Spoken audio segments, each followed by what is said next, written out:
Good morning, everybody. Welcome into the Triple Threat Show on WXJM 88.7 FM, Harrisonburg, Virginia, and WXJM.org. My name is Jeremy Lapidus, your host of the Triple Threat Show. Today, joined by my friend and co-host, Brisland. We've got a really big show for you today, alright? I'm very excited. We haven't talked hockey in a while. Trade deadline is coming up soon, I believe at the end of this month. So about a week from now. We have a couple award races heating up in hockey that are really interesting for people to pay attention to. Obviously, we are at the end of February, and you know what that means, Shane. What does that mean? That means we're getting to March. And do you know what that means, Shane? March Madness. March Madness is right around the corner. One of the most exciting tournaments in all of sports. We're going to do a little bit of a breakdown on the chances of our hometown JMU Dukes' chances to make the dance. And then, of course, there's some NFL draft news. We have not talked and given our 2 cents, at least on this show, about the Justin Fields number 1 overall pick, Caleb Williams situation. And situation doesn't do good enough describing of what that is, because it is a mess. As well as the first major domino in free agency has fallen with T. Higgins. So we are going to break all of that down and more. We appreciate everybody tuning in. But before we get into the show, Shane, how you been? I've been busy and sick. This has been an awful month for me personally because my hockey season has come to an end. My competitive career playing hockey is seemingly over. Like, God knows if I'll play club again once I graduate, maybe play club in grad school, but I don't know if I have the time for it. I just feel like a washed old guy at this point. Handed off the reins to the future members of club ice hockey, and then I missed my last game because I was sick with the flu. So that sucked. And then later this week, had a stomach bug that wiped me out for a day. And it's just been a really busy month. And God, it's been miserable. But, we're here, we're rallying. I'm excited to talk about hockey. And I think that's all that matters. That's right. That is all that matters. You're here. You're surviving. You're thriving. Surviving, not thriving. He's thriving, guys. Hopefully thriving will come later. What about you, Jeremy? How about you? How have you been? Oh, I'm doing just fine. I have been doing a bunch of other things that I don't think I'm allowed to promote here on the show. Fair. We want to avoid liability here on Triple Threat. Check out that poster falling out in the back. That reminds me, you can check us out if you missed any part of the show. Any part of it at all, you can go to YouTube. We are live streaming. The live stream recordings are on YouTube there. And I will start cutting up some clips as well. Haven't done that in a while, but I'll go ahead and start doing that. I got time. Anyway, let's get into some sports. Shane. Yeah. I want to start in the hockey world because this is where I want to do most of the show today, actually. Austin Matthews has been on a tear. Absolutely. An absolute tear. And at the same time, and we'll talk about Austin Matthews a little more in depth, at the same time, Nathan MacKinnon has kind of gone on a little bit of a slump. Now, that's not to say that he hasn't been playing good. He has also won a 5-game point streak. Yeah, he's just slowed down a little bit. He's just slowed down from the astronomical pace he was on before. And this has kind of contributed to a heating up for the Hart Trophy race. I want to hear your thoughts on this. So, my thought is I really want to see Nathan MacKinnon get an MVP. It's outstanding that a player of his caliber hasn't received a major award outside of the Rookie of the Year he won way back when. And if I know anything about the NHL awards, they like to spread the wealth. You've seen it with the Norris Trophy, where they've given it to a different defenseman every year.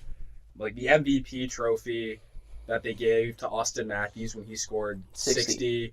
McDavid could have easily have won that. I think they were just trying to... I think there was a little bit of voter fatigue in that one, but Matthews also had a great season. But if Matthews stays close in points and scores 70 goals, especially with how Toronto has been playing this season, I can't see a world where Matthews doesn't win MVP. And 70 goals is that number, right? Yeah. 60. We've seen 60 We've seen recently. 60. Matthews and McDavid have done it. Back-to-back seasons. Back-to-back seasons. McKinnon's more of an all-around player. He's not close to that 60-goal mark. He's still top 5 in goals, though. Yeah, he's still or top 6, maybe? I don't remember. But Austin Matthews, he's a sniper. McKinnon has a more well-rounded game. Right, and something that kind of reminds me, moving away a little bit from McKinnon, moving away a little bit from McKinnon here, we had the last generation of hockey, the two faces, Ovechkin and Crosby. Ovechkin was that sniper, and Crosby was, the playmaker. Playmaker, do it all. And it's kind of eerie how McDavid and Matthews mirror both of those guys. How often does this happen? Where you have such a seamless transition from one generation face to the next, because we're kind of having this issue in basketball right now, where they have tons of stars. You could name plenty of young stars, I'm sure, and you're not even that big of a basketball fan. But there's not a real face of the league. It's still LeBron, and they're really trying to push someone to take that title from him. It's kind of hard to find someone with the charisma of LeBron too. But LeBron's also, when you have the argument that he's in the GOAT status, it's hard to come across players like that. But hockey is very lucky where we've had these players who will go on to even succeed and surpass Crosby and Ovechkin. But it just seems like every, let's say, 10 to 15 years, the league finds its new generational player. Like 80s and 90s, that was Gretzky. 90s, early 2000s, Lemieux, if his career wasn't cut short, who knows how long his career could have been. Mm-hmm. There was also, who's that guy who played for the Flyers? He was I'm blanking on his name right now. He was a generational talent, but he got injured a lot, and he could have been that guy. And then Crosby and Ovechkin, it's almost storybook how they came in at the perfect time because they were just exiting a lockout. And you have these two generational players come in at the same time and on their rookie seasons. It's insane. Their rookie seasons. Both of them put up 100 goals. Both of them, Ovechkin had a 50-goal season.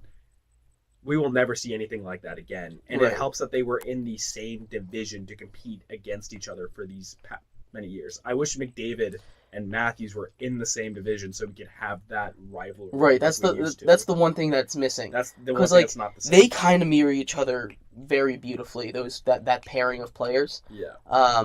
But they just don't have that same rivalry feel because they don't play each other enough. Yeah. And it's just, we got lucky with Crosby and Ovechkin that they got to play each other so much. But, I just think it's cool how the seamless transition is, because that's really hard to do, and it's really good for the league to have that.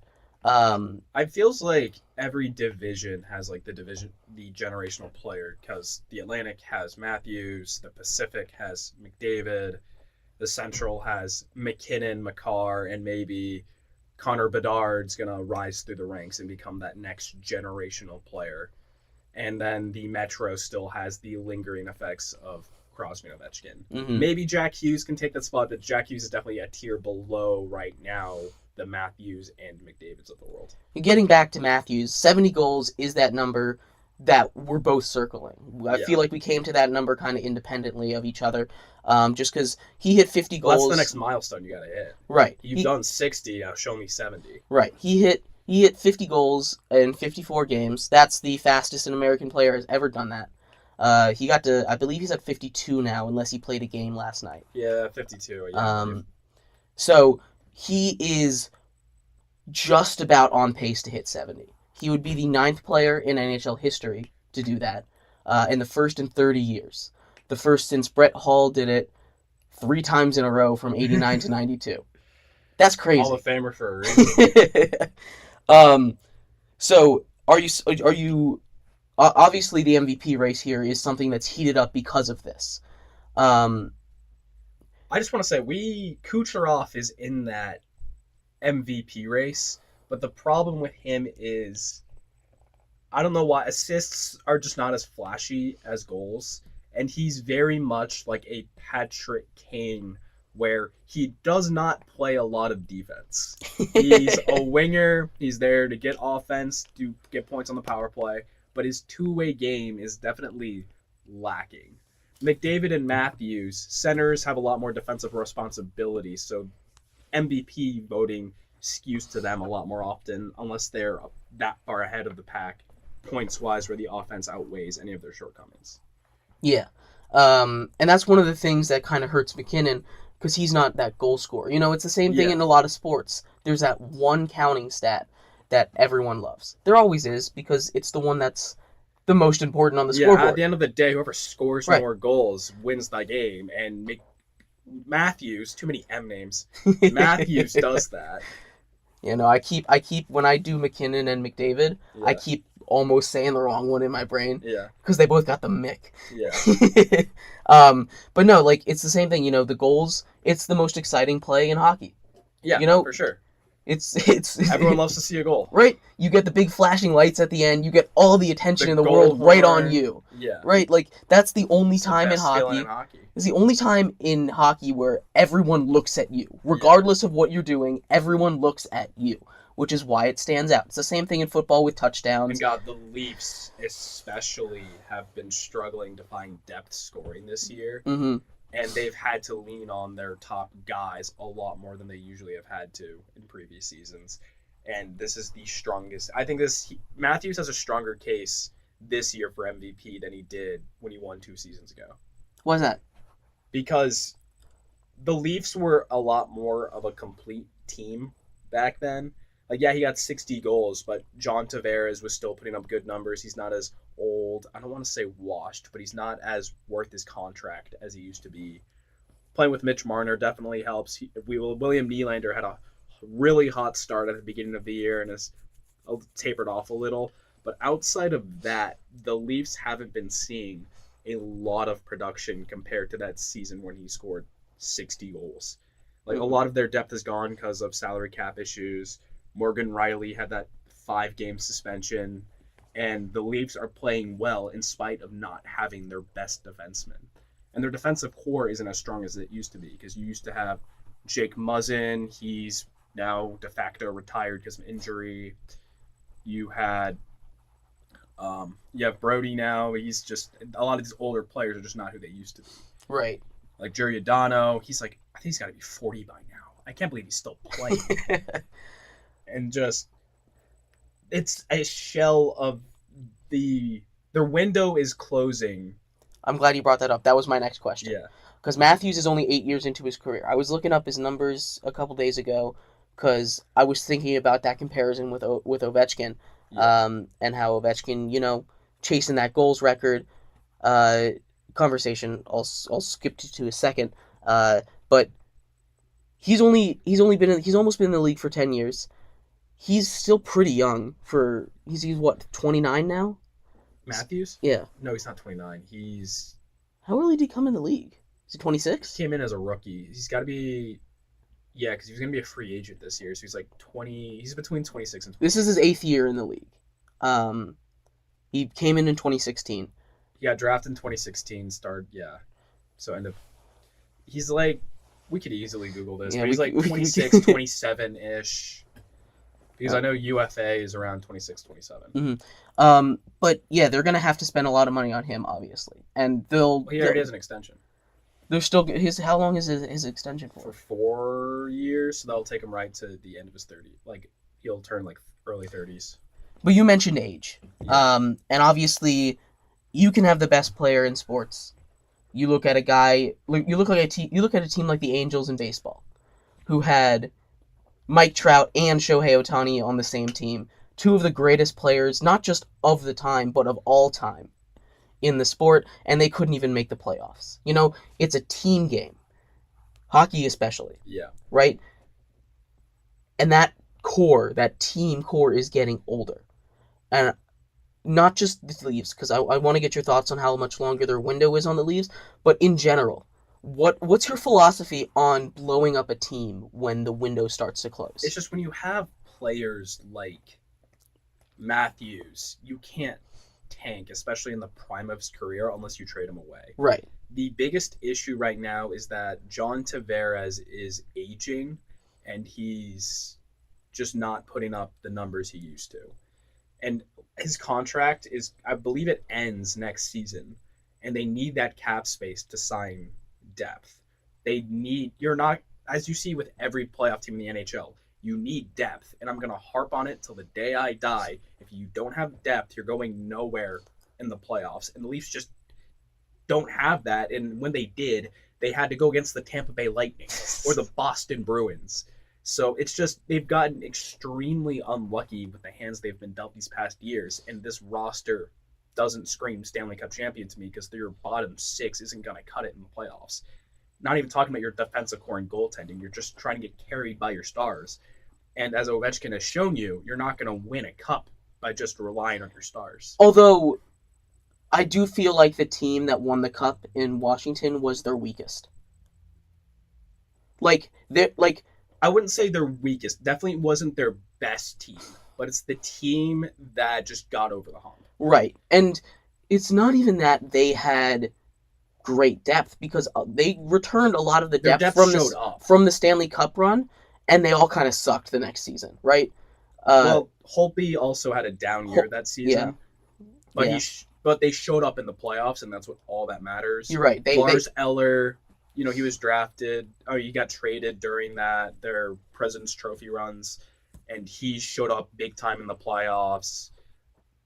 Devontae Smith-Pelly. Yep, that's fourth liner in a Stanley Cup final ever. That's the main one. He got cut 2 weeks into the next season, or sent back down, or something like that. Brent Connolly, he was like a bottom six guy who did really well. Everyone really showed up during that playoff run. Right. And that team was still really good. I remember thinking at the beginning of that year, this is the end of their window. Yeah, because they lost Justin Williams, they lost Marcus Johansson, and you're just man, this was the team that was going to do it back-to-back President's Trophies. Right. It was such a disappointing start to the season. Yeah. That I was convinced they were going to miss the playoffs, right?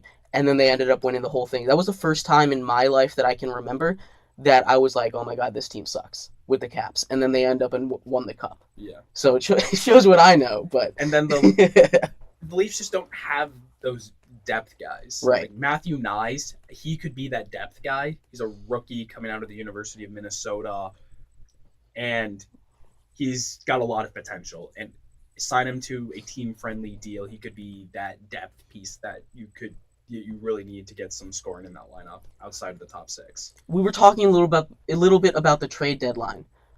Is it worth it for them to go all in right now? Obviously, you have to with Matthews. It's just the cap space that don't have a lot of flexibility. Right, they're going to have to do some cap gymnastics.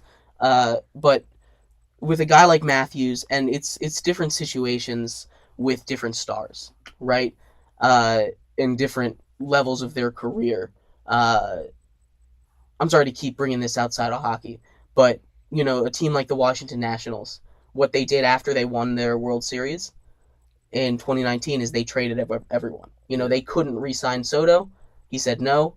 They were going to do what most teams do. They got their star, and they're just going to be like, you sign better him do long it. term and just try to throw him out there year after year. Yep, and he said no. So to their credit, they blew it all up, which was smart, and now they're on track to compete in the next couple years instead of being mediocre forever. Yeah. Obviously, the Leafs are in a much different spot. You have Matthews, and the difference between baseball and hockey is that one or two stars, they can carry you through the regular season. Yeah. Playoffs is a different story. Different animal. So if you were the Leafs, and I'm kind of throwing you on the spot right here, because it just came to my brain. What are some moves you might make during the trade deadline? Who are some guys you might target? You just got to find those bargain bin pieces, those bottom six guys who could add some depth to your lineup, like a Teddy Bluger, just a hard-nosed, two-way player that can just help you defend because Leafs need that. It's just hard for me to come up like that team last year. I thought that was the team that was going to do it. That was the year Ryan that they would have done it. O'Reilly as your third-line center. I don't know how much better you're going to get from depth scoring outside of that. Yeah, no, last year was the year that they would have done it. But for looking at like a 5-year standpoint, you let John Tavares walk after his last year, and using that salary cap to make smart decisions, buying some depth pieces, or just trying to draft really well on top of that. And you just gotta be patient. It's like what the Caps did. You just gotta keep on having a good team and hope at some point they get it done. Right. You have 4 years with Matthews, and you've gotta make the most of that 4 years as you can. You gotta be really strategic. The problem is the cap space always throws the wrench at things. Yeah. And the inconsistent goaltending doesn't help. But Ilya Samsonov has looked better as of late. As Caps fans, we've seen how incredibly streaky he is. You've seen the talent at times, but at times you just see him. He could let in a beach ball. Yeah. So the Leafs are just that team. You won't believe will get it done until they get it done. Right. Or you can just keep believing in them every year. Be delusional. That's like every Leafs fan, though. All right, we got kind of sidetracked from the MVP race. Yes, I'm glad you brought that back because I was going to throw a wrench and bring it right back there, and I didn't want to throw you off your game. Fair. MVP race, getting back to McKinnon a little bit. Talking about what he's done this season at the All-Star break. It was kind of his award to lose, right? Yeah. And he had this amazing month of January. He had a point in every single game in January. Every single one. That's incredibly impressive. I don't know how many times that's happened in NHL history. He put up like an insane point streak in the middle of the season, too. But his month of February slowed down a little bit. Is there a reason for that? I mean, obviously you can't keep up that torrid pace forever. Yeah. It's a long season. You're going to hit your rough patches every once in a while. And I am not worried about McKinnon at all. He takes his professionalism is insane in how much he takes the steps to take care of his body to make sure he performs. He is just that elite. He picks up after the Sidney Crosby mentality of just doing everything possible to make sure you have the best chance at winning day after day and taking care of your body on top of that.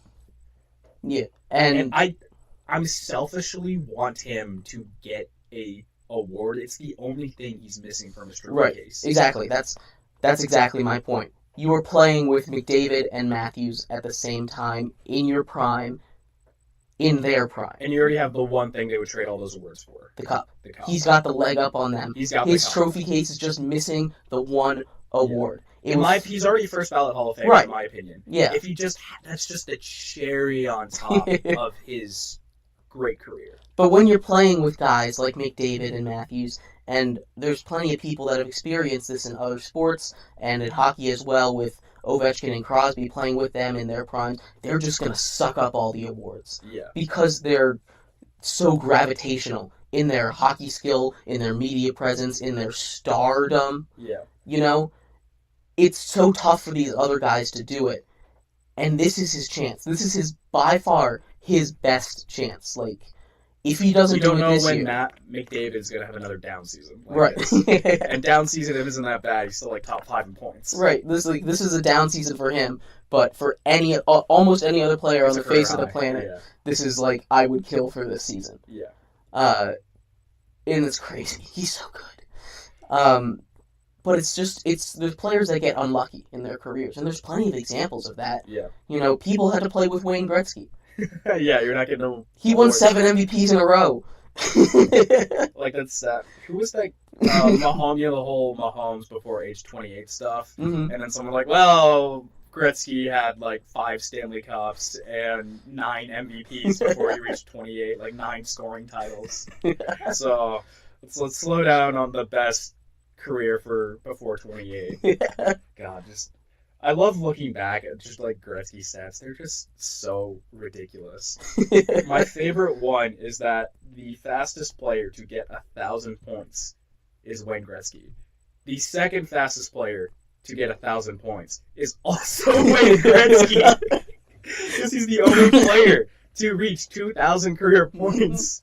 And he somehow did it faster than everybody ever in the history of hockey. Twice. So that just goes to show how dominant he is. Right. So, and getting back to the MVP conversation, it's McKinnon's to lose, but if Matthews puts up 70, and that's a hard goal-scoring pace to maintain. Do you think he's going to do that? We thought he was on pace to do that during a 60-goal season, and then he kind of fell a little short once he hit that 60-goal mark. And it depends how close they are to a playoff spot. Because if the Leafs clinch a playoff spot, you got to rest your players at that point. Because the Leafs are a long shot at winning the division. Depending on how the season goes, there may be a long shot at winning the higher seed for the home field advantage. And you might as well just rest players after that. So towards the end of the season, you never know how it's going to go unless he really wants to break that record. But record isn't as important as maintaining your health for the playoffs. Right. So it's going to be, in my opinion, it's a stretch for him to make 70. Do I want to see him hit 70? Yes, but I just don't think it's the most likely thing. But it would be incredible if we see him do it, especially in this era of goal scoring. And it's starting to turn back again, right? We've talked about this on the show a lot.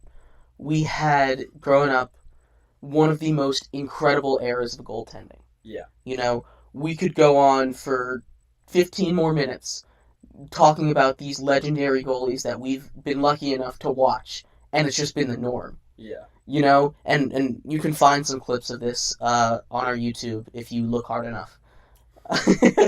And it's out there, because we've talked about this a bunch, because I idolize goalies in hockey. Yeah. And it's because I grew up in this era of goalies being so dominant and them being the main force that wins you games. Yeah. And having a goalie was like having a quarterback in the NFL. Right. It's like you were not going to succeed unless you had an elite number one goalie, and it just felt like there were so many elite number one goalies at the time. It's incredible. I love watching goaltenders work because it's, in my opinion, the hardest position in sports. Yeah. That or playing goalie in soccer. Or quarterback in the NFL. I think it's a little harder to play goalie. Quarterback, there's a lot more pressure on you. There's a lot going on as a quarterback. Yeah. But it's easier to do, I guess. It's easy to deflect. Goaltending, that's all on you. It's just like if you don't stop the puck at the end of the day, like that's... And the best team in the world can be ruined by a bad goalie. Right. So, like, we grew up watching this. We grew up watching this run of incredible goaltenders. And obviously before that, we were just talking. Brett Hull, three straight seasons 70, yeah. of 70 goals. That's the last time it happened 30 years ago. And obviously, at that point, it was the goal scorers that were winning games, not goalies. Obviously, you needed a goalie, but they weren't as hugely important. They weren't those game changers. And there's always the ebbs and flows in sports. We talk about this. It's in every single sport. It goes defense, offense, or something along those lines. And we're starting to see that shift from elite goaltending. We're about, if this is the middle line, we're almost at that middle line right now. Yeah, where the offense is coming we're about to shift right back into offense. And I'm so excited for that to come in, honestly. Because there's going to be some records that we, in these last 20 years, thought were unbreakable that are about to get shattered. Yeah. It just also makes what Ovi did a lot more impressive. Mm-hmm. Absolutely. Not diminishing what Matthews is doing, but Ovi just in the worst era of goal scoring in hockey is just unprecedented. Yeah. Do you think, obviously, I want to talk about Ovechkin a little bit. Well, going back to the whole, because, you said, there's someone on pace for 70 goals, first time in like 30 years. I think it already started when Roman Josi had that 90-point season as a defenseman, and then Erik Karlsson had that 100-point season as a defenseman. Like, for me, that kind of triggered it, because that also, those two seasons haven't been done by a defenseman in over 30 years. So the fact that we're seeing the goal scoring from Matthews, maybe the first person to do it ever in 30 years for the 70 goals. That's also a sign of how much the league is changing right now. It's fun. Generations in sports are about 15 to 20 years. Yeah. Right? And it's super cool to see this kind of data line up with it. Yeah. I'm nerding out a little bit about that. Oh, I love it. Because it's just so fun to see it answer. We gotta see at some point. When's the next generational talent gonna come up to? Right. And then that technology just changes so much. Mm-hmm. But talking about Ovechkin, obviously, basically the only reason he's still playing is to break Gretzky's goal record. Yeah. And that's the only reason the Capitals are trying to compete right now. He has not had he's probably had one of his worst seasons ever. Yeah. And he's at 16 goals or something like that now. He's close to 20. I think he has 18. He's been on a little bit of a streak right now. Just a little bit of one. And he is. Oh, I just closed the tab. I think he's like 60 goals away. Yeah. How much longer does he have in the tank? Because at the beginning of this season, we were like, oh, he'll do it in 2 seasons, right? Or at least I was. I was of the mindset and then that he fell off a cliff goal scoring. Right. I was on the mindset that even if he doesn't put up 50... Because Backstrom is going to retire. Right. I don't see, with that surgery, how you don't retire with all the issues he's been having. And it just goes to show how underrated Backstrom was in Ovechkin's success and how elite of a passer he was. So he's not getting the same dishes he used to. Mm-hmm. Kuznetsov, despite his inconsistencies when he was good, he greatly helped Ovechkin and his goal scoring. He just doesn't have the elite playmakers anymore to help support his goal scoring, especially at his old age. So it's just going to be hard to find that elite talent to help him. They'll help play around him. Mm-hmm. But who knows, maybe with the prospect that comes up, it'll help Ovechkin. Like Ryan Leonard, he's a top college prospect right now for, I want to say he's either Boston College or the other Boston, BU. So who knows, if he comes in as an elite player, maybe he can help Ovechkin's struggles. But as he's like 38 years old, he's 37, up there. Yeah. It's gonna be tough. But if anyone can bounce back from this, it's Ovechkin. With this season that he's having, do you think it's still a lock that he'll pass him? It's not a lock. But I still see it, though. If he still gets like 30, because that's only like 2 more seasons of 30 goals. Right. He could definitely get that if the Caps bounce back. And I can definitely see him playing 3, maybe 4 more seasons. I don't see a world in which he retires before he breaks that record. Yeah. Honestly. It's hard for me to see it because he just loves the game too much. Like, this is his legacy. Goal scoring is his legacy. He might break it by 1 and then call it quits mid-season. I wouldn't blame him. Because, I mean, that is his legacy. You know, he is the greatest goal scorer of all time. Right? The greatest pure goal scorer of all time. Right, not greatest player, because no one's taking Gretzky's title right now. Greatest. And honestly, I don't even think he was better than Crosby in this generation. I think Crosby probably has a little bit on him. The only stat Ovechkin hasn't beaten is I think he has more MVPs and he has more goals, and that's it. Right. He is goal scorer messiah. Yeah. So that's his thing. He needs to break that record. Not really for his legacy, but kind of for his legacy. Like his legacy's locked in.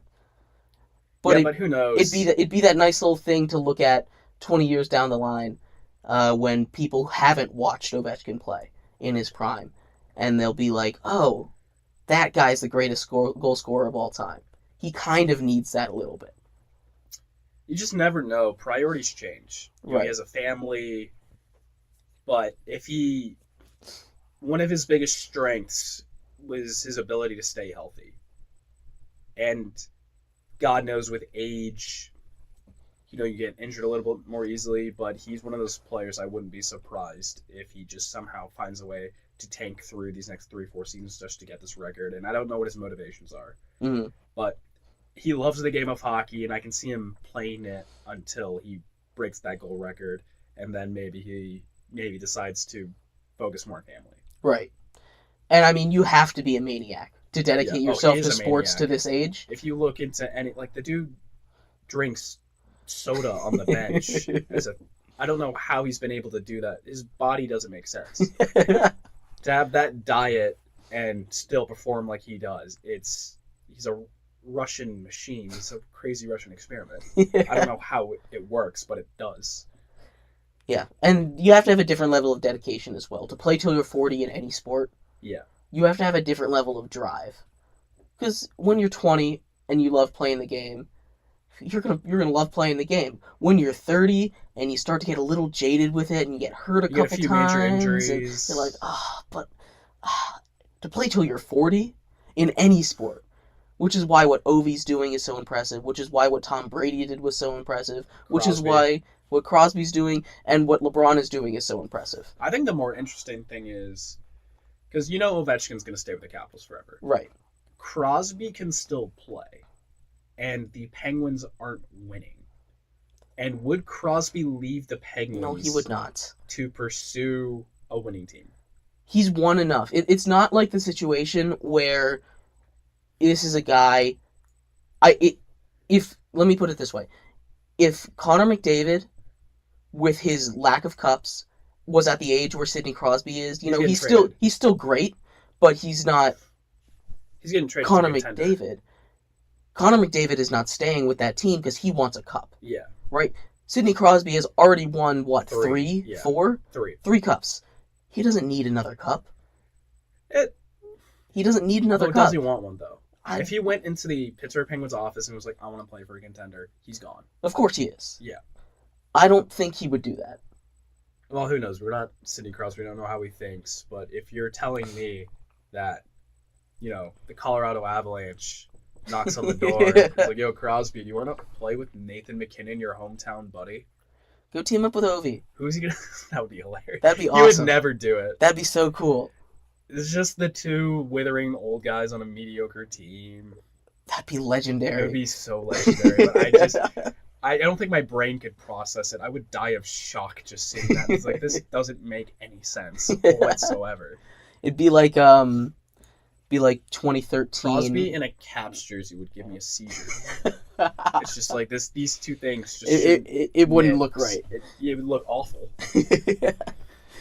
Also Ovechkin in a Penguins uniform, that would ew. I just want to throw up just thinking about it. He can't be in yellow and Crosby can't be in red. Yeah. But yeah. So lots of stuff with hockey. We'll cover some more trade deadline and playoff stuff in later weeks. So yeah, before we keep getting sidetracked from the MVP conversation. Yes. Let's just stick to who do we think is going to win MVP and why, our predictions for that.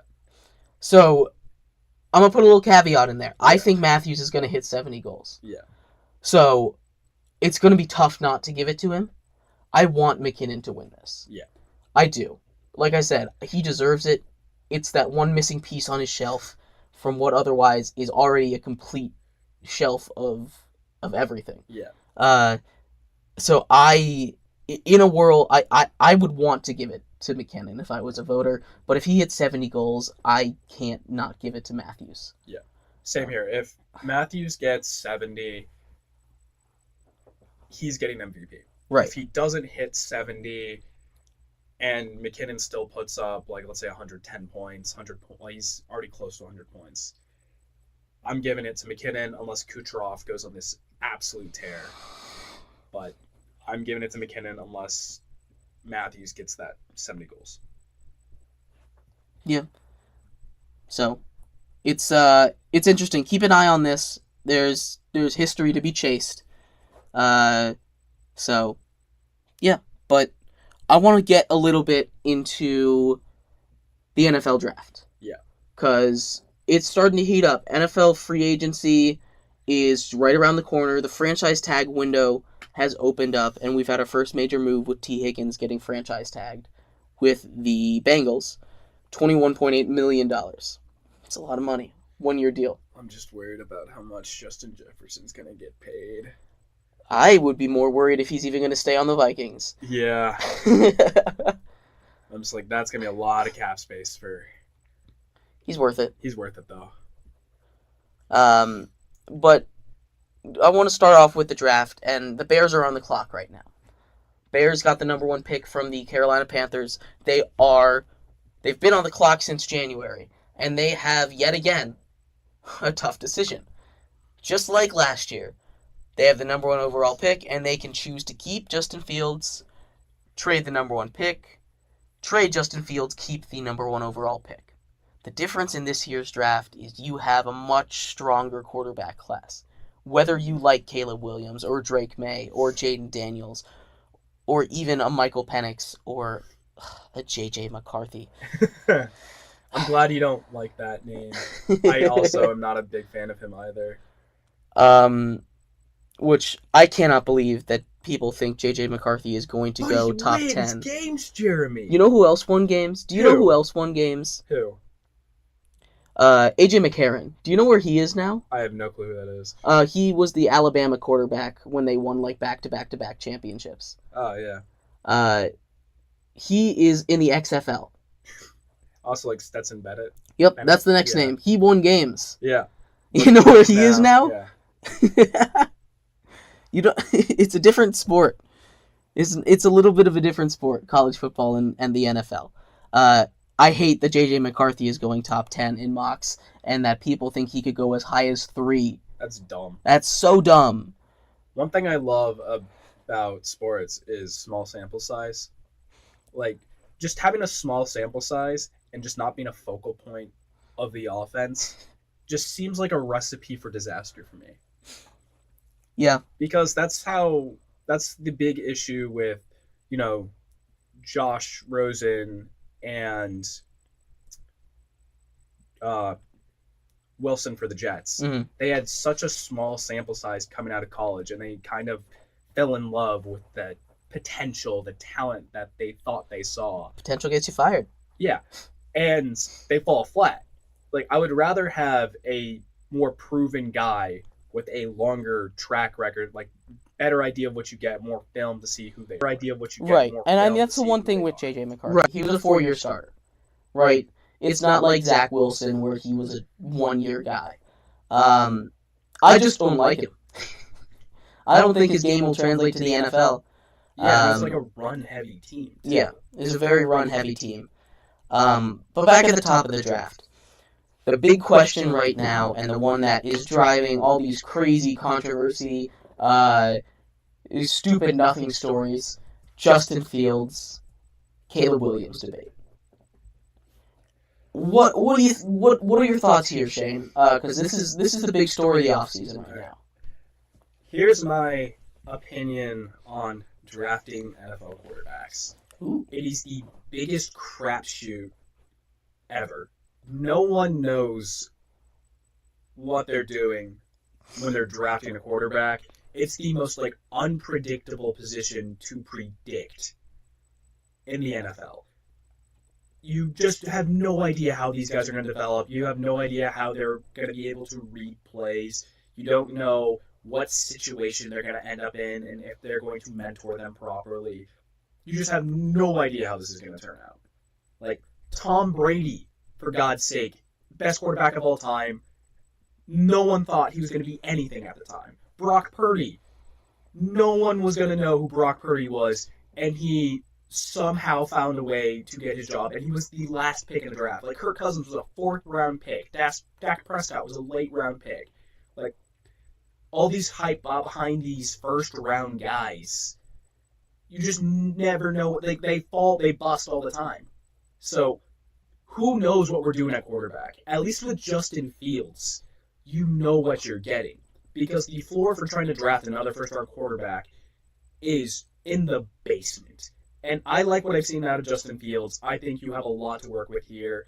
Like, quarterbacks like Lamar Jackson shown that Justin Fields-type quarterbacks can work. And if you build a team around them, he can be successful, especially with all the capital and assets you can get by trading back from that first overall pick. you can build a dangerous team out of Justin Fields. And you already know he's not a bust yet. He's shown flashes that some busts haven't had before. So if you can build around that, that is the much safer bet than trying to go at it again with another project quarterback. Right. And I agree with you, right? That the evil you know a lot of times is better than the evil you don't. And I'm a big believer in that, but I understand. Caleb Williams is a different kind of prospect.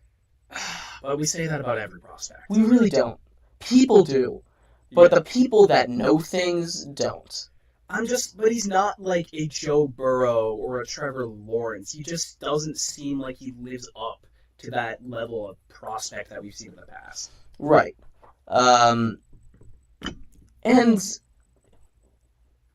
like if it was like a Joe Burrow or Trevor Lawrence type of prospect, I would definitely like see you later, Fields. These guys have just so much talent, but like he doesn't seem that complete compared to those guys. So Justin Fields and Caleb Williams have a lot of similarities in their game.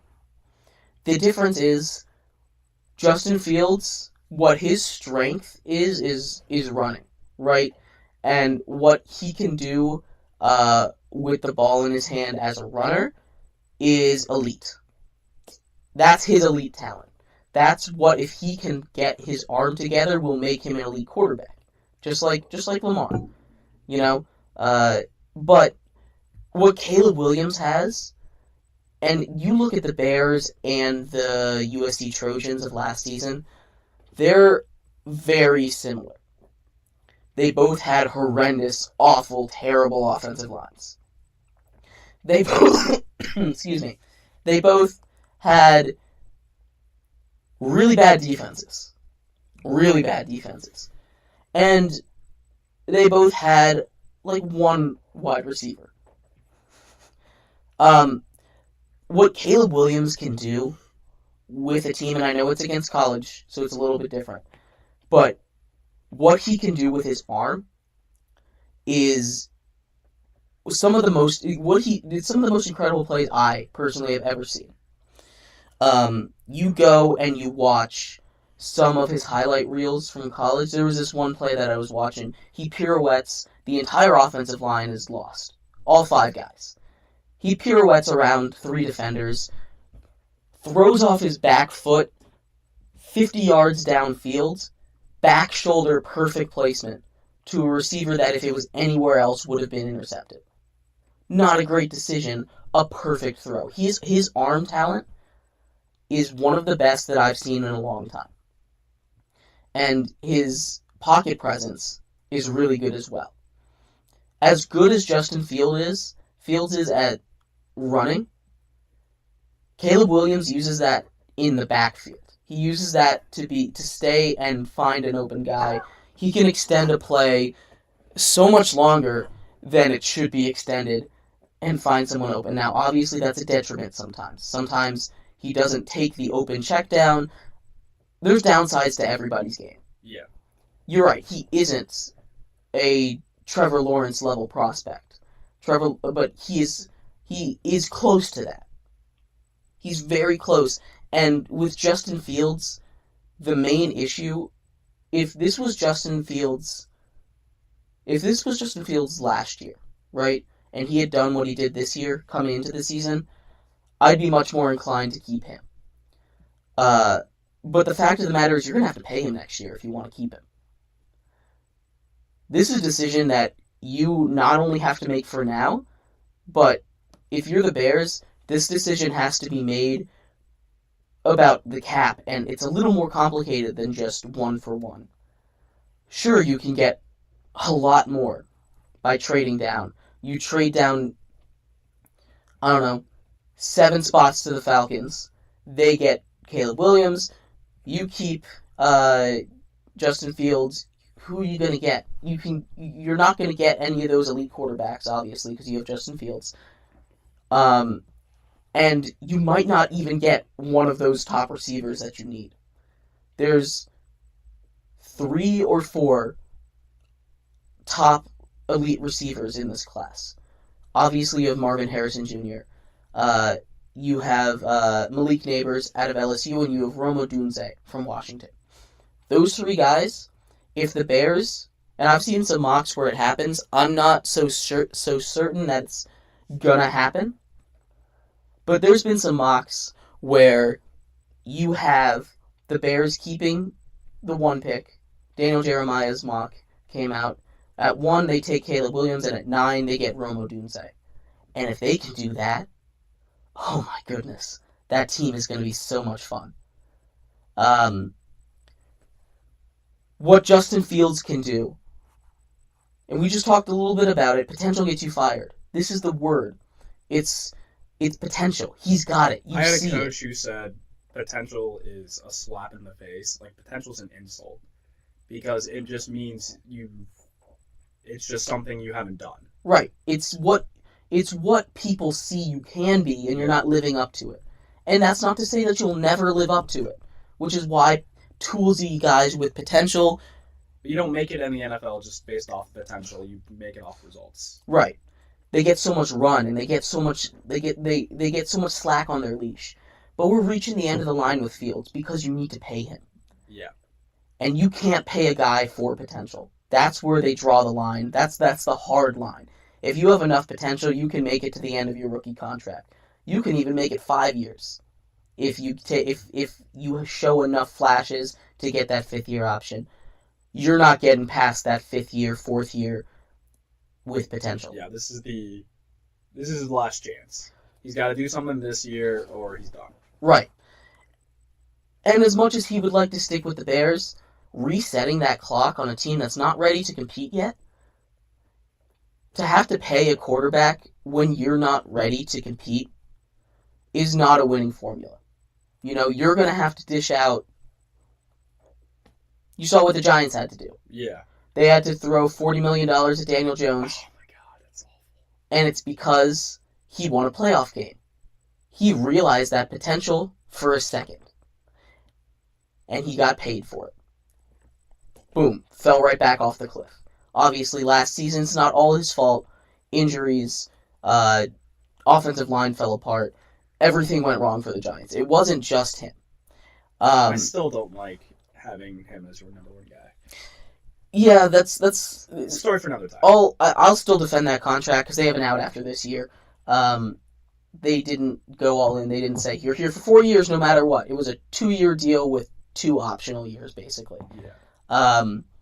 So it's not the worst contract, and if I was the Giants, I would have signed him as well, because he won a playoff game, and you kind of have to. Your hands are tied at that point. Yeah.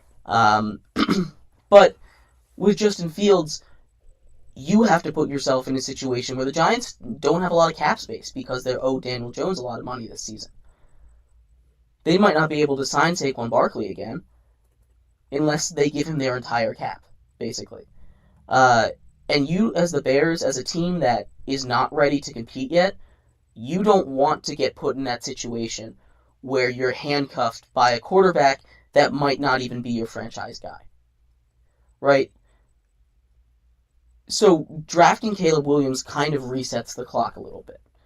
And as much as you're right about Justin Fields, about how he shows these flashes and how he's elite in certain parts of the game, he hasn't won. He got the help. They built the team around him. The offensive line was bad, but they got DJ Moore, and DJ Moore put up career numbers.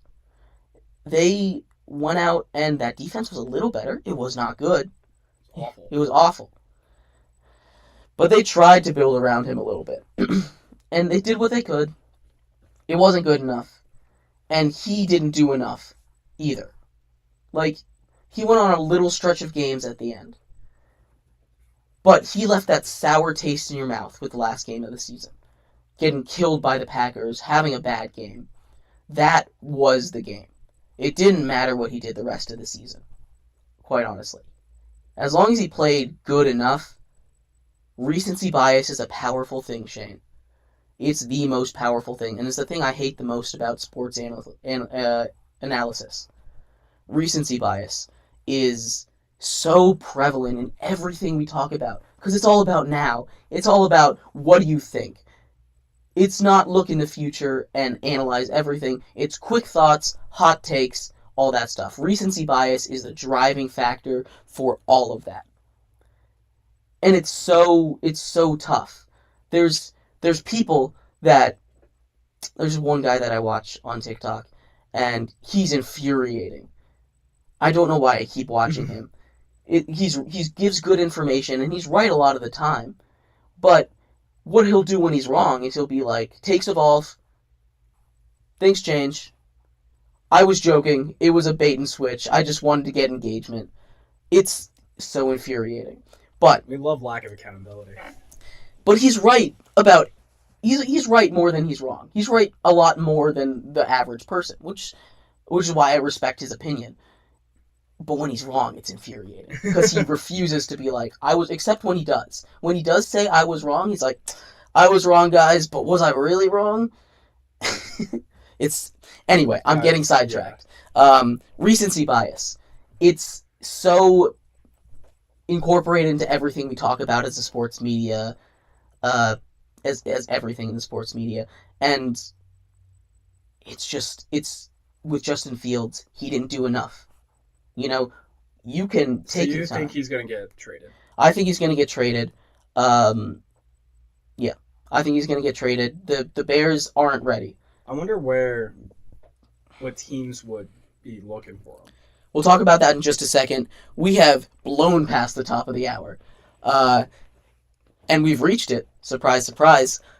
This is the Triple Threat Show on WXJM 88.7 FM, Harrisonburg, Virginia, and WXJM.org. You can check us out live on YouTube at The Triple Threat Show, Instagram at The Triple Threat Show, Twitter at 3Threat Show. Check us out there. Lots of good stuff. We're going to get back into Justin Fields. Thank you so much for listening. Places he could go. There's a couple on the list. There's some more popular ones. I saw in Reels just the thought of Joe Burrow, Lamar Jackson, and Justin Fields in the same division if he goes to Pittsburgh. Yep. Because I would give up on Kenny Pickett by now. Yeah. So that's the thing. There's two main contenders. At least that's the popular thought process of where he could go.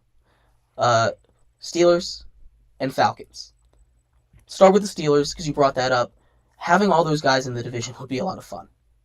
And the Steelers offense, they brought in Arthur Smith to be the offensive coordinator. And I know that name carries a lot of negative weight after what he just did in Atlanta.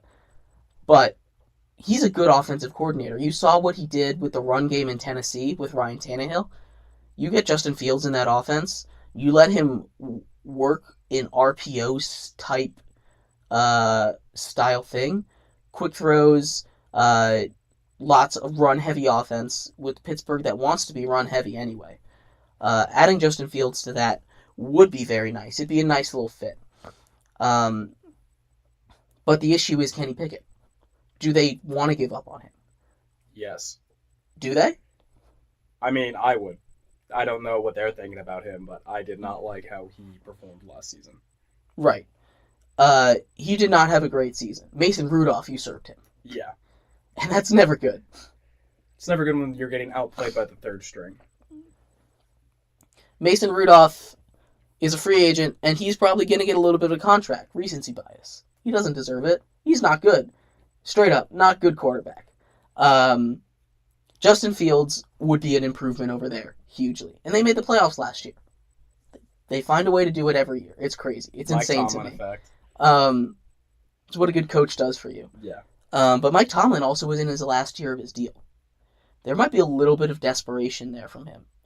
Because as good as he's been, he's never had a losing season, all that jazz. He hasn't won anything in a long time. Well, have you seen that roster on Pittsburgh? It's impressive that he got that team to the playoffs. Maybe right now.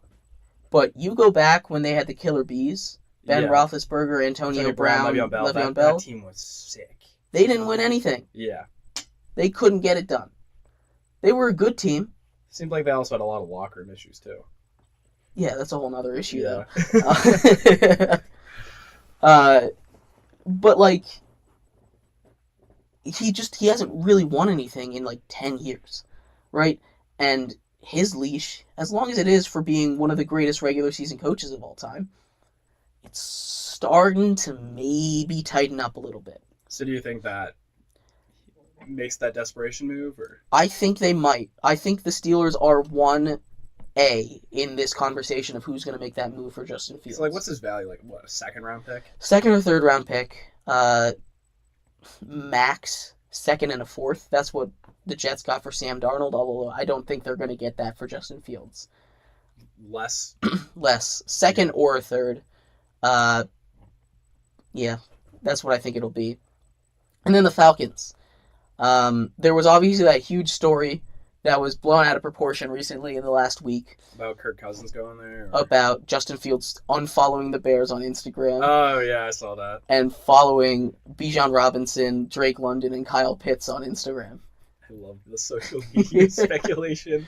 How you can easily make the world burn just by hitting a few buttons on social media. And it's funny how big of a story that is. Yeah. Because this is the story of the offseason, obviously. What are they going to do? Someone thought they found a clue, and it went crazy. And obviously, he went on the St. Brown podcast from the 33rd team, and he went and cleared the air. He was like, just because you don't follow them doesn't mean you don't like them. In more colorful language, slightly more colorful language. It's a great quote. I highly recommend you guys find PR it. team definitely just did that just to get some media attention. I don't think so. I think, could you imagine if you were in his shoes and every single media outlet was talking about either your employer keeping you or trading you? Yeah. Do you know how much that would get to you? I would be so angry. Just be like, get this crap over with. Right. Get it over with. Get it off my timeline. Yeah. And that's what he was doing. I respect that. I would not have had... I would have done the same thing. You know? Because I can't avoid social media. It's impossible. I gotta say, like, part of me wants to unfollow the club hockey team just because it's gonna hurt seeing them, like, move on without you. Mm-hmm. So I kind of get that.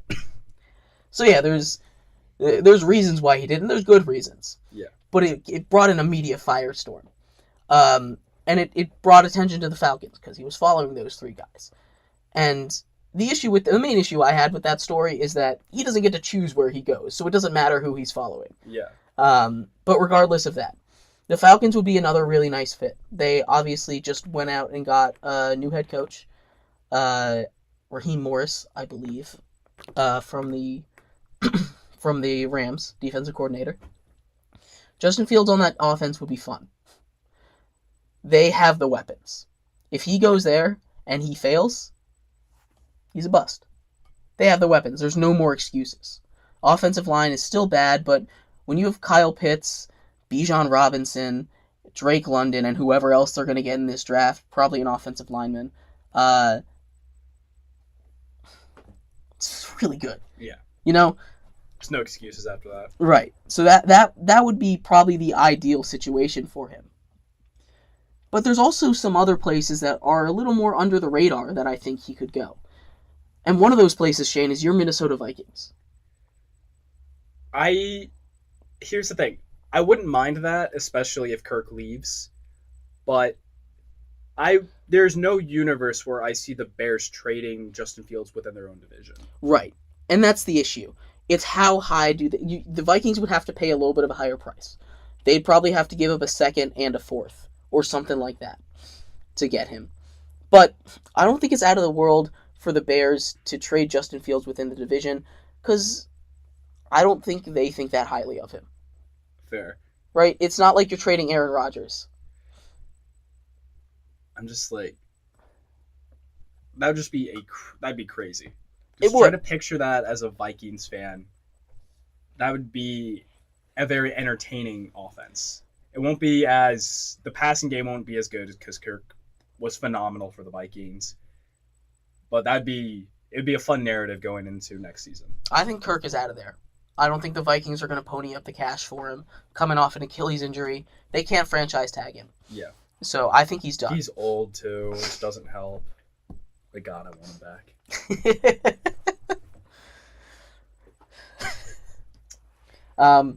But yeah, to the Vikings, and obviously you saw what they were with the Josh Dobbs moment.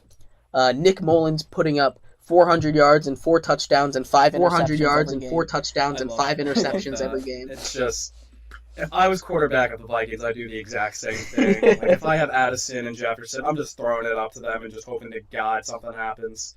You might as well. And I think the Vikings, much like the Falcons, he doesn't really have a lot of excuses. He might not have the same level of weapons, but you have elite weapon, Justin Jefferson. You have a much better offensive line, and Jordan Addison is nothing to scoff at. It also helped. The run game really struggled last season. I think also having that extra option would really help. Yeah, I think that'd be a really good fit for him. Now, you did mention it's within division, so it's going to be, like I said, that's the reason no one's talking about it. But yeah, it'd be a lot to give up, especially when our defense needs a lot of help. Right. Because as much as I love Harrison Smith, I don't know how many more years he's got left in him. It's happened. They age, they get older, Yeah. run out of time. Especially as a safety, you got to think at some point something's got to give. And then the other one that I've heard a little bit about, and I'm not sure, this is a puzzling move to me, just a little bit of one. The Patriots trading for it. Ooh. Right? They have that 3rd overall pick. So they are kind of in a similar situation where what they could do is they could choose Justin Fields over Jaden Daniels, and I think that's a much closer conversation. And then just build around him. And then draft Marvin Harrison Jr. at 3. Ooh. That's an interesting one. So those are the top. That's incredibly ballsy. It is. It's super. That's an out there one. It's a little bit. Those are the 4 teams that I think are most likely to make the move. Now, obviously, the Vikings and the Patriots are a lot further down on the table than Steelers and Falcons. And the order I do it in of most likely is Steelers, Falcons, Patriots, Vikings. Vikings just lower than the Patriots because in division. So, I don't know if you have any other teams, but I think Justin Fields would fit really well on all of those teams. The Steelers are probably his worst fit. It's probably where he's going to go. I thought he would, the run-heavy team, like that option would help him. And none of those are bad fits. Yeah. It's just, out of those 4 teams, actually, no, maybe the Patriots are the worst fit for him. I was going to say, their O-line. I honestly think the best situation would be the Vikings. Yeah. Out of all of them. Because, I agree. Having the best receiver in the league and the offensive line when healthy is pretty decent. So, I think that'd be a great fit. Yeah. But I just don't see it happening as a division rival. I wouldn't be so certain. Yeah. Anything can happen, but that's just my feelings on it. Yeah. And then, I know you said you had some thoughts. Did you have any thoughts on the other quarterbacks? You remember how you said Daniel Jones got a contract because he won a playoff game? Yeah. Baker Mayfield. Yes. Does he get a contract because he won a playoff game? I'm glad you mentioned that because I almost said the Bucs on that list, and then I remembered Baker Mayfield, and yes, I believe he gets a contract.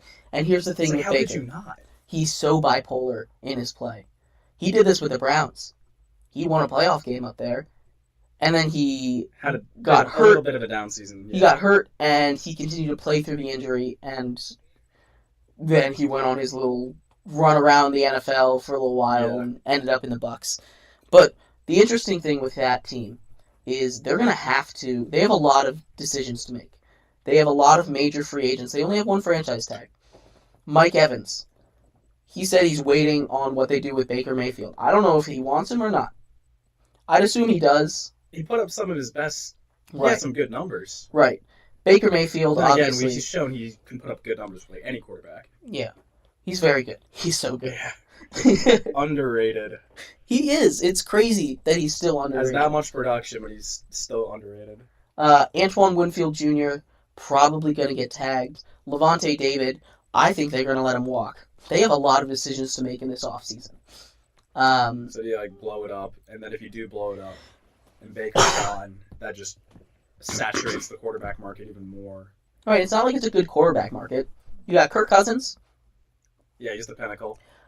and then that's about it. Yeah. You know, After that, it's just kind you could get Mason Rudolph. Oh man, is Gardner Minshew still signed with? I think he's also a free agent. Yeah, he's just such a good. He's a perfect backup. Like an ideal backup. That season he had was amazing. It's just Baker and Gardner.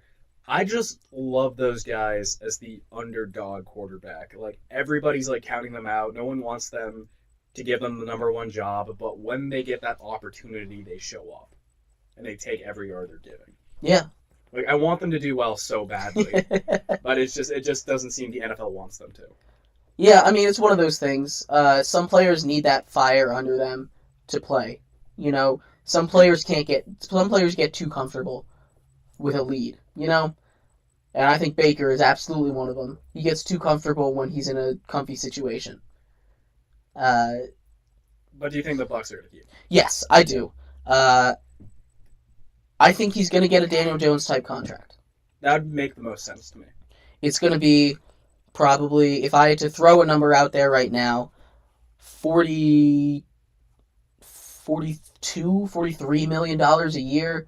He's going to want to be paid higher than Daniel Jones, obviously. Yeah. I would pay him more than Daniel Jones. But a similar contract structure. Yeah. A 4-year deal, so maybe like 4 years, 170. So would that be like $43 million a year or something like that? 4 years, 170, with front loaded for him. So the first 2 years are almost all of the guarantees. So if something happens, you can cut him later.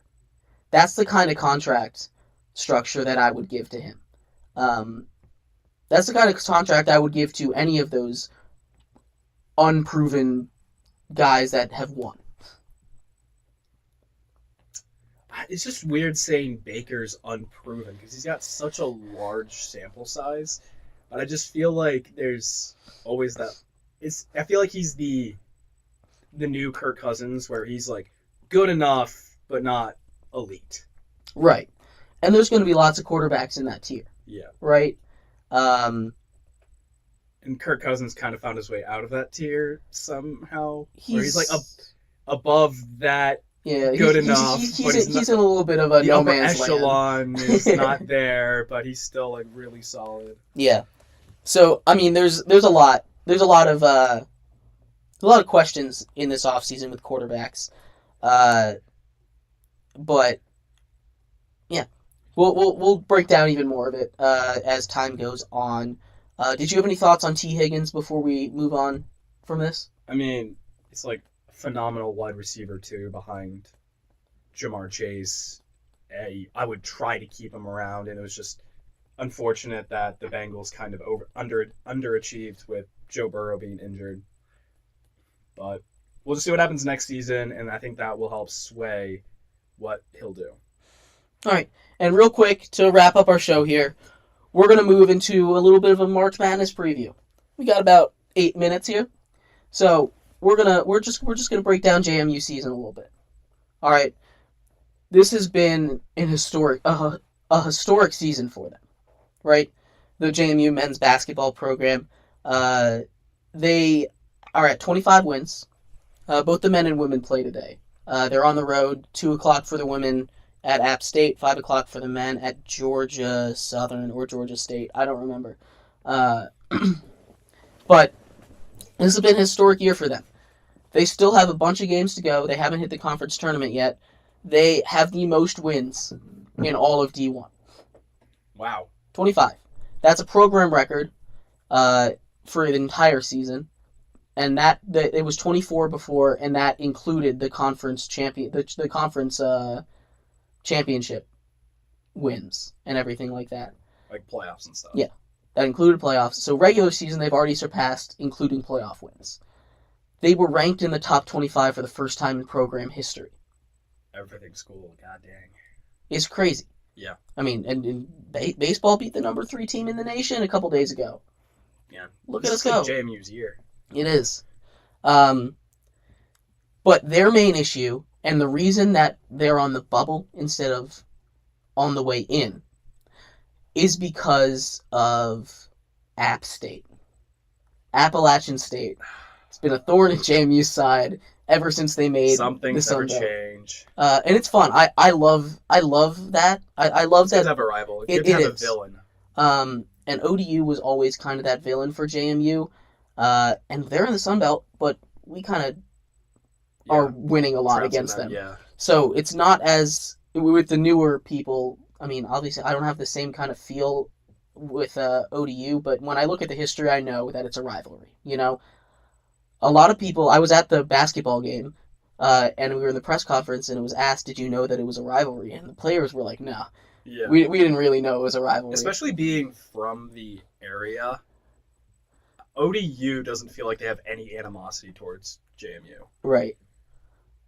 And that's because they were destroying them for Yeah. years.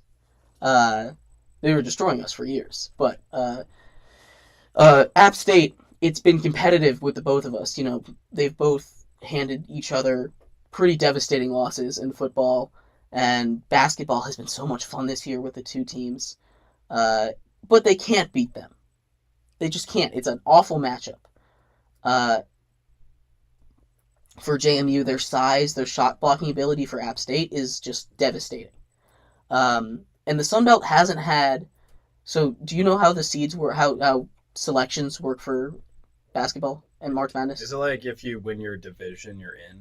You win your conference, you have an automatic bid. Yeah. That leaves 36 at-large bids for the remaining 314, something like that, teams. 36 out of 300. It's not very good odds. Yeah. And no one from the Sun Belt has gotten an at-large bid since 2013. Oof. So being in a mid-major conference, or a smaller conference, not one of the Power Six, the main six in basketball, you are already at a huge disadvantage. And the Sun Belt is not a super strong basketball conference. It's top-heavy with JMU and App State, but it's not a very strong basketball conference. So if they basically need to beat App State in the championship game of the Sun Belt. And that's a lot of hopeful thinking for them to make it into the playoffs, to make it into the March Madness tournament. But they deserve it. This season has been really, really good for them. They can make noise. This team, it's not going to be as good next year. Like, we're going to get a lot. Yeah, everyone's going to graduate, right?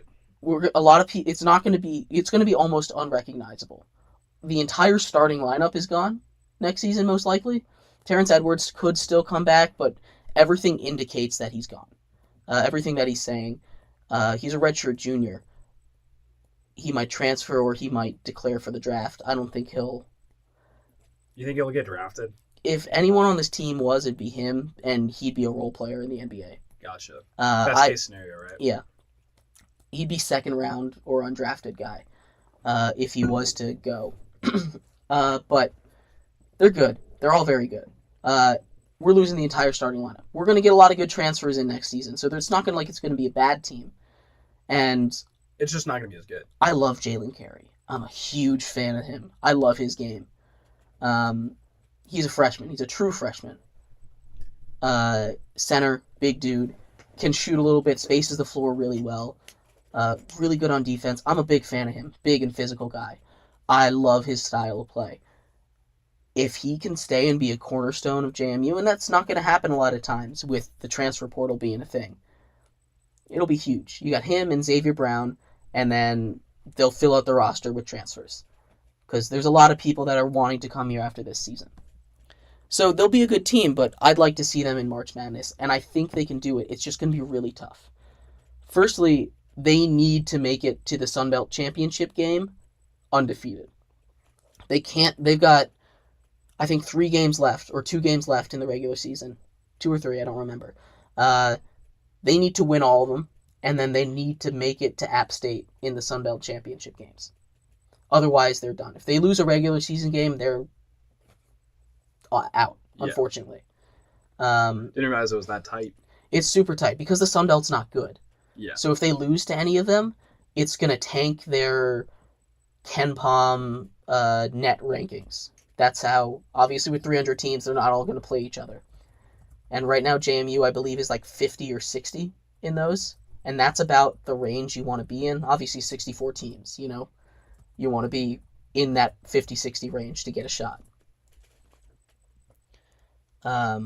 So, it's going to be tight.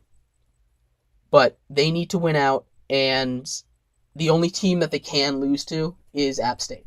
It's the only team they can lose to and have a chance of making it. But if they can beat App State, oh my God, they're a lock. Regardless of if they win the conference tournament or not, if they beat App State, they're in. I don't know when they'd play on the bracket. I think right now they wouldn't meet until the finals. But if something were to change, and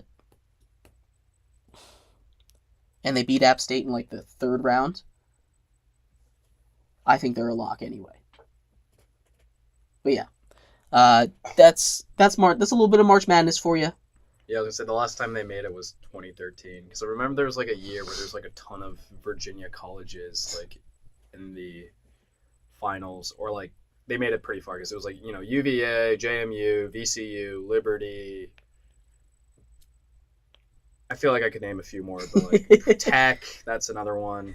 I just remember there was like that one year there was a bunch of Virginia teams. Mm-hmm. God, I feel old now. Just like I thought that was like a lot more recent than now. All right. But we'll break some more March Madness down in the future. Some more football, some more hockey. Hockey trade deadline. It's coming up next week. Yeah, that's next week's show? I can Google it real quick. But you can start like the outro and anyway, update it. Thank you everybody so much for tuning into this week's episode of the Triple Threat Show here on WXJM 88.7. It's March 8th, so March 8th, 2 weeks from now. Trade deadline. We'll be on spring break. 3 weeks from now. Trade deadline. No, actually, no, because we're not. We'll be here for March 8th, yeah. Trade deadline coming up. Thank you, everybody, for tuning in. We appreciate it. Remember, you can check us out on YouTube at The Triple Threat Show, where we stream everything. And at Instagram at The Triple Threat Show. Twitter at 3 Threat Show. Thank you, everybody, so much for tuning in. We really appreciate it. I've been your host, Jeremy Lapidus, joined today by my friend and co-host, Shane Brisland. Have a great rest of your day. We'll see you